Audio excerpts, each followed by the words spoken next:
ഭാസ്കര കാർണവർ വധക്കേസ് പ്രതി ഷെറിനെതിരെ വീണ്ടും കേസ്. കണ്ണൂർ പള്ളിക്കുന്ന് വനിതാ ജയിലിൽ സഹതടവുകാരിയെ മർദ്ദിച്ചതിനാണ് ടൌൺ പോലീസ് കേസെടുത്തത്.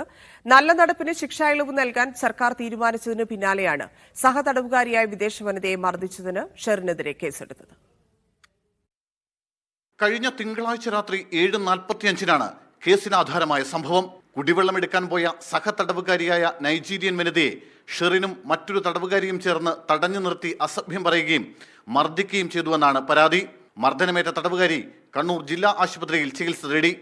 പിന്നാലെയാണ് ജയിൽ വെൽഫെയർ ഓഫീസറുടെ പരാതിയിൽ ഷെറിനെതിരെ കണ്ണൂർ ടൗൺ പോലീസ് കേസെടുത്തത്. ഷെറിന് ശിക്ഷായിളവ് നൽകാൻ സംസ്ഥാന സർക്കാർ തീരുമാനമെടുത്തത് ഏറെ വിവാദമായിരുന്നു. ജയിലിൽ നല്ല പെരുമാറ്റമെന്നും ശിക്ഷായിളവിന് യോഗ്യതയുണ്ടെന്നുമായിരുന്നു വനിതാ ജയിൽ ഉപദേശക സമിതിയുടെ കണ്ടെത്തൽ. ഇതിന്റെ കൂടി അടിസ്ഥാനത്തിലായിരുന്നു ശിക്ഷായിളവ് നൽകാനുള്ള തീരുമാനം. മന്ത്രിസഭാ ശുപാർശ നിലവിൽ ഗവർണർക്ക് മുന്നിലാണ്. അതിനിടെയാണ് സഹതടവുകാരിയുടെ പരാതിയിൽ ഷെറിനെതിരെ വീണ്ടും പോലീസ് കേസെടുത്തത്. ഭാസ്കര കാർണവർ വധക്കേസിൽ ശിക്ഷിക്കപ്പെട്ട ഷെറിൻ കഴിഞ്ഞ 1.5 വർഷമായി കണ്ണൂർ വനിതാ ജയിലിലാണ്. മീഡിയ 1 കണ്ണൂർ.